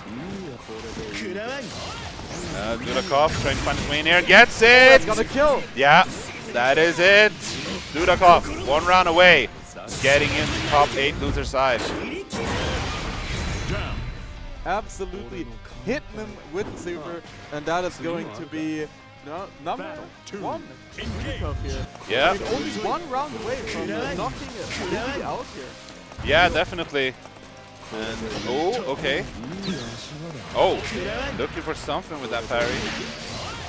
Pipe not doing too much in this matchup, but a good landing from Livy. Trying to grab crouching up hit. the low damage character, by the way, pushing Livy to the corner. And now she has to hold Oh! stopping the jump scare. Gonna be able to get a nice little pickup here right into OD, and oh man, you are getting dropped on that. Okay. The thing is here, Livy has to burn a lot of HP to even do the damage here. Okay, okay. Oh, a little bit too far away though. Oh, this is so scary. Oh, okay. Oh, really? Really? But still, Oh my Dudakov, lord. any hit here? The encounter, but no chip currently on deck because of the OD. Yeah. He's still looking really, really good on the OD here. And oh no! Oh my goodness. No, it doesn't kill!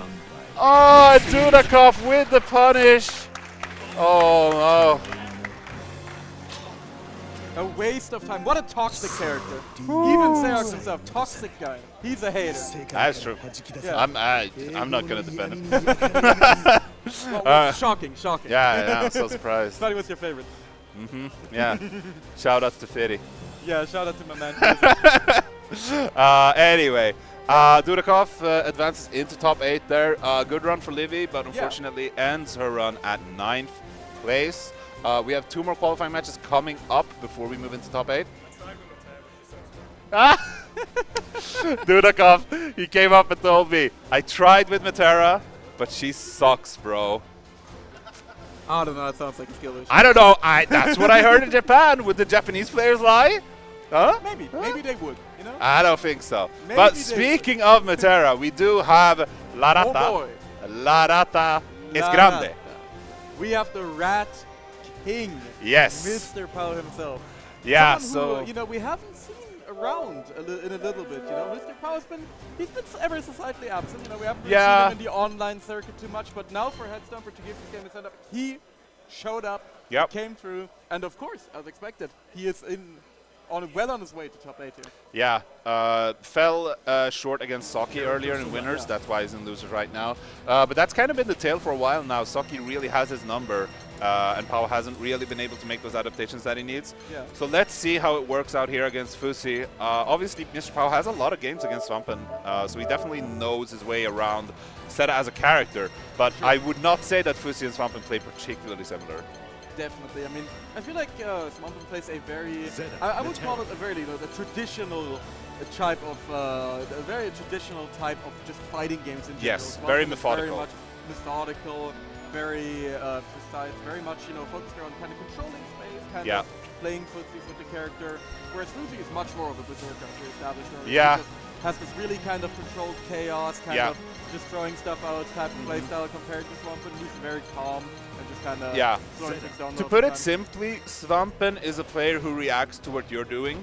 Fusi is someone who forces you to react to what he's doing. Exactly. Fusi is someone who doesn't care about what you're doing. Yeah, exactly. So it's going to be interesting to see how that works out here against Mr. Pao, because I don't know, like, Pao and Svampen have played a decent amount. But I don't know if they've played enough where Pao is, like, stuck in this, how should I say it? This mindset, this mindset of Seta and Svampen's playstyle being synonymous. Yeah, for sure. That's something you really have to be very wary of, especially if you have someone who's like your main training partner or someone you play with a lot. And then you go into a tournament set and you're playing against someone different playing the same character. Yeah. You can be really mixed up. Oof, tell me about it. Come to expect it. I mean, you in particular, you know, you got so many hours of Zeta experience against Svampen specifically, and then any other Zeta, it's like, whoa, what are you doing? Why are you doing this? Definitely. Right now, of course, letting the intros rock once again. I've seen this one a few times. Yeah. I feel like you probably know that thing by heart by now. I do, 100%. Very good. Okay. Oh, nice poke there from Fusi, the 2M. Very efficient tool in this matchup. And the corner position, Pao gets tagged by the Infinite Wonders. But after also infinite pressure in the corner, but messing up the throw attempt. You're going to get put into the corner, and this is pretty devastating. Ooh, yeah. Not holding on to the Rhapsody quite long enough. Gonna have to hold the next mix-up here from Mr. Pao, because Butterflies are already back, baby. Yep. And Pao, okay. Not far away enough. Ooh, yeah, run up sweep. I love it. Oh, Pao gets tagged by the second hit, but Fusi wasn't ready. Goes into his own OD here. Yeah, trying to get the cross frames. Went for the air grab. Cool. That's interesting. Guilty gear? Yeah. I mean, little known fact, Pao used to be a serious place booming for a long time. Who did he play? He played Tao Kaka. Oh, right. So he went from the cat to the rat. Yeah. Definitely. I mean, he can open up a heading zoo pretty soon with his roster. Yeah, definitely. Oh, good dodge. And Pao trying to push in here. Imperial Seals are up. Oh, okay. Good awareness there from Pao to stop dodge. Woo! Yeah. Interesting clash. Even our TO from the back going, what? Oh, big throw. Fusi has everything he needs here. Calling out the spot dodge. Taking this into a 1-0 scenario against Mr. Pao. Yeah, Fusilero looking strong. I mean, Fuzi's been on fire today. He Yeah. already ran over the god himself, Cecily. And now Yeah. he's looking to take down not just a god, but also a king in Mr. Powell. Yeah. The elusive rat ruler, as I dubbed him. Definitely. Oh, okay. Was not ready for that to actually hit, I guess. But getting the corner position here. Oh, backs off. Oh, okay. That's going to be a conversion here. Into the Ethereal Seal. Oh, big. Oh. I think he thought that I was going to not connect there. So he wanted to go for something different. Yeah, Fuzi swinging right now. He's running along. Look at this. He is Yeah, hunting. yeah. I see. Oh, wow. Threw him out. Okay. Oh, has arrow rain going there. I don't know why. Like the Great Fall. Maybe you're going to be missing. Ooh, okay. Not holding the Rhapsody long enough again. Oh, that's going to hurt. But that's going to hurt. Putting him into the corner. Hard knockdown here for Zeta. Good tech. And gets him with the second 2M. First you don't succeed, mashing him again. So this is something I've actually spoken a lot about when people talk about this matchup, particularly to Pau. I've always told them, like, stop doing 2M so much. And that's against Svampen specifically. Because against Fusi, I think you want to do it more. Because Svampen is always looking for it, and he's ready to whiff punish it because he's always walking back ever so slightly at that range. Yeah. Fusi, instead, he's walking forward. Yeah, Fuzi, I mean, he's out for blood. He wants to grip the rat. Yeah. He's completely going for it. Definitely. So I think opting for more 2M usage here, as Mr. Pau has been doing, is actually the right play for sure. And we're seeing some pressure here. Okay, EX knockdown. Oh, that's the unlockable! Woo!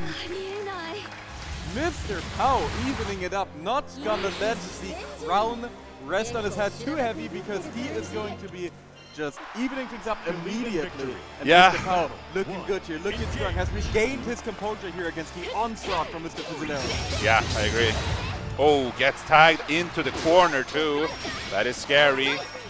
Still in an okay position though. Oh! He didn't quite get what he wanted there. Barely missing the air on buffalo setup there. Yeah. Oh, calls him out with the close heavy. Oh, Fusi in danger. Oh no, not the spot dodge! Ah, why would you spot dodge? Minor Oh, spot dodge mistake. I win. oh no. Okay. Oh my goodness. How so close. Yeah, taking the round. I feel like the rat meter has been emptied out for Mr. Fusilero. I feel like the rat meter is completely run out of the strongman, and now Fusilero is just a bit of a desperate attempt to take a swing on him. Right? Does feel like it, but yeah, that's a little bit too far to punish there, but Pau was ready with the spot dodge. Okay, Fusi getting his game going here. Good blocks as well here on the MPO. Man, Pau from, gets Mr. out. Pau. And that's the thing, I mean, Mr. Pau is literally known as the Rat King because of his elusive playstyle. There is not a single better player in Europe at getting out of the corner. Oh, 100%. Nobody catches Pau. Nobody puts baby rat in the corner. No one. Okay, okay. Ooh, that was such a weird interaction. Yeah, that was a good one, Into the OD2. Oh, and Pau gets a big hit here. What's coming up next? Oh, Fusi in danger. Fusi also one hit away from losing OD. There it is. OD's gone. Now Mr. Pau got 100 meter and only needs one more touch throw. Oh no, the hard knockdown. Oh, the air throw! Oh, Mr. Pau be styling out here. Look at that freeze frame. Oh my god. And that is the ground-based footsies that Guilty Gear is known for, ladies and gentlemen.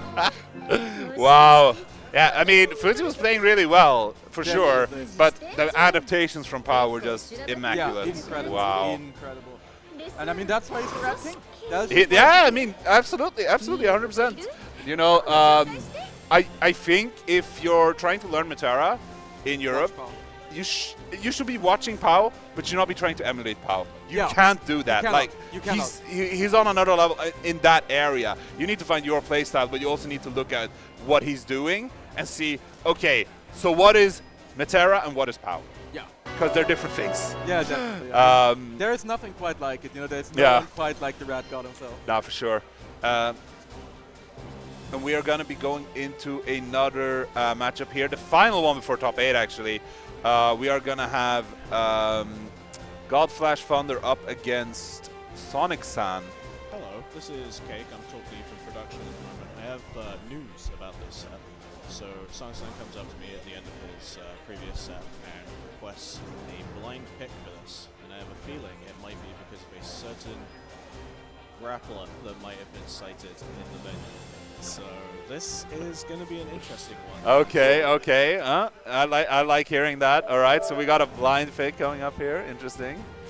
Okay, okay. I mean, you heard production come through. You heard Mr. Cake here coming through with a special announcement, a special SA from the side of the production here. And, you know, I have heard that Mr. Godflash Thunder is going to be sitting down at the table. Has been known to disappear. He's been known to mysteriously vanish at a moment's notice. And sometimes when you return, we might not have Godflash Thunder sitting there. We might have the #1 meanest wrestler on this side of the Mississippi. We may have Mr. Luigi Hernandez.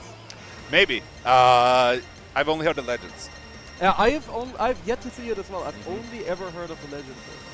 Yeah, so Sonic-san obviously also a player with several different picks. We saw it earlier, he picked Gran against me, even though he's been using Balan most of the time. I'm wondering, like, for me, I don't see any reason if he's expecting Ladiva to not pick Belial. Yeah, I think so too. Yeah. But Godflash, I mean, it's going to be Narmaya or Ladiva. We don't know what's coming. And yeah, same for Sonic-san. It's a blind pick. So, gonna see what's coming here. It's going to be interesting. Definitely going to be interesting. And I respect the blind pick, you know. I really respect, you know, putting in that little bit of extra spice into the mixture here, you know, spicing up the soup a little bit. It's going to be really nice. Yeah, definitely. You don't see that often anymore, honestly.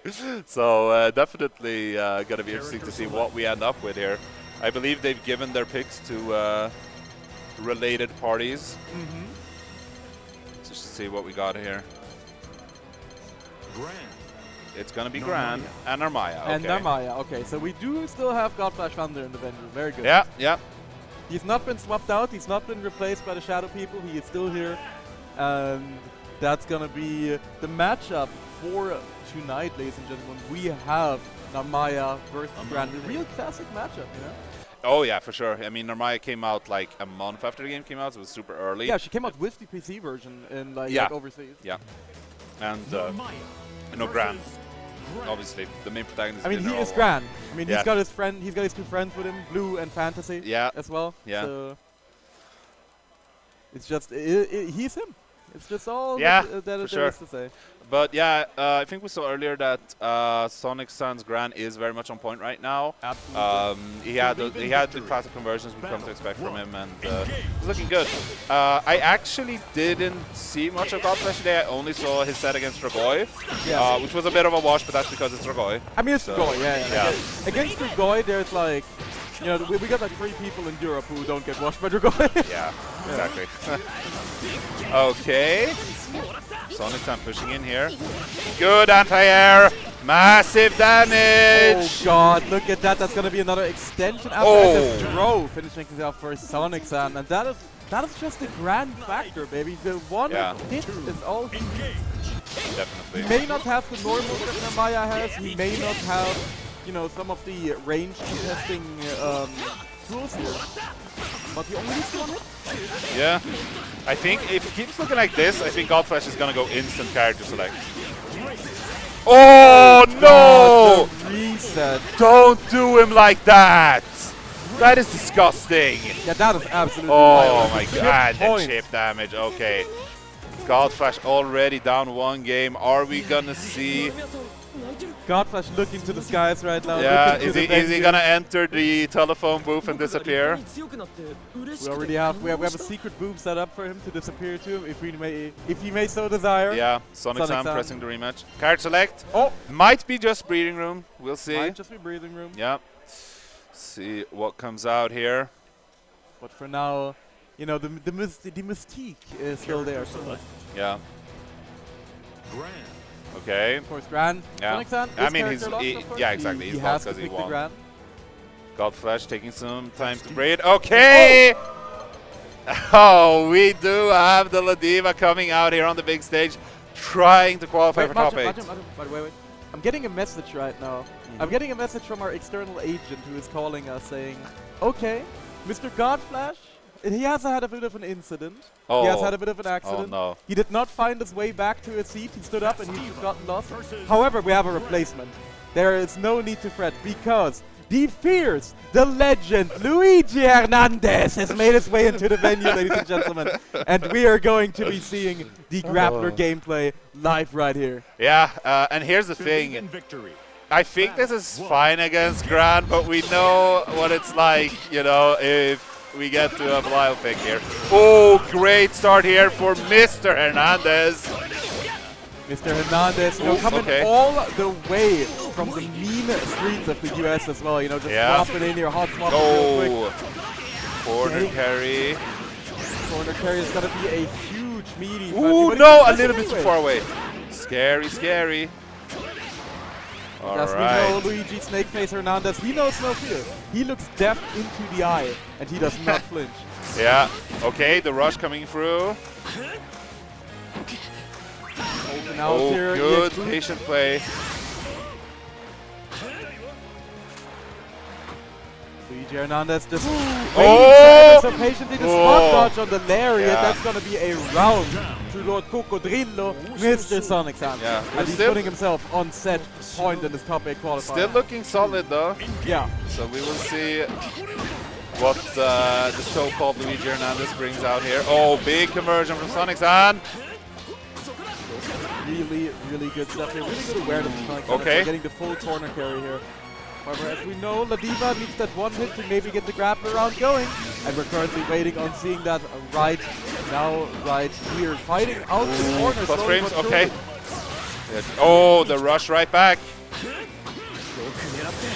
Oh, charging the bazooka. The shotgun has been charged. You may Oh, full bazooka. Oh, went for the unique. Interesting. No punish on that. But yeah, the bazooka is loaded. Oh, big hit. Oh, that's gonna be not quite the bazooka yet. Sonic San doesn't want to spend Okay. it. Okay, actually blocked it standing. Oh, yeah. Oh, It's a no. drop. Messed The up OD and the OD activation. coming out. The mask is off right here for Luigi Hernandez. Gonna be pushing to the corner once more. Oh, the grab. throw. Gonna be finishing All right, this off. and Sonic San getting into top 8, taking out Godflash Thunder, aka Mr. Hernandez. But it's hasta la vista, baby, for now, Yeah. because Sonic San will be advancing here. Whew, and with that, we do have our top 8 solidified. I believe we are switching over to a different stream and a different stage for this. Yeah. So thank you everyone for tuning in. It's been a blast. We have more Gramble action coming your way shortly on Coma FGC 2. Yeah. Make sure to check out Coma FGC2 because you may see some familiar faces on the stream, that's all I'm gonna say. You might get a little bit more of that wonderful Gramble action that we're all here for in the top 8 after a break. So you guys make sure to be there and enjoy the rest of the show. Thank you everyone, and yeah, stick around. Bye-bye.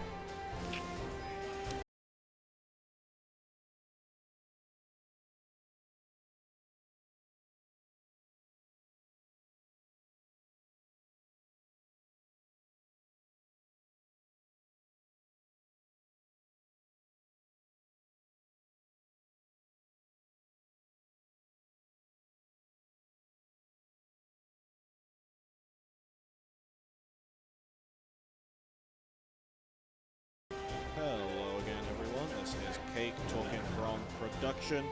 We've just finished up here. As Margin and Toasted just informed you, our top 8, as you can see on the screen, is going to be at 9 PM CEST over on twitch.tv/ComaFGC2.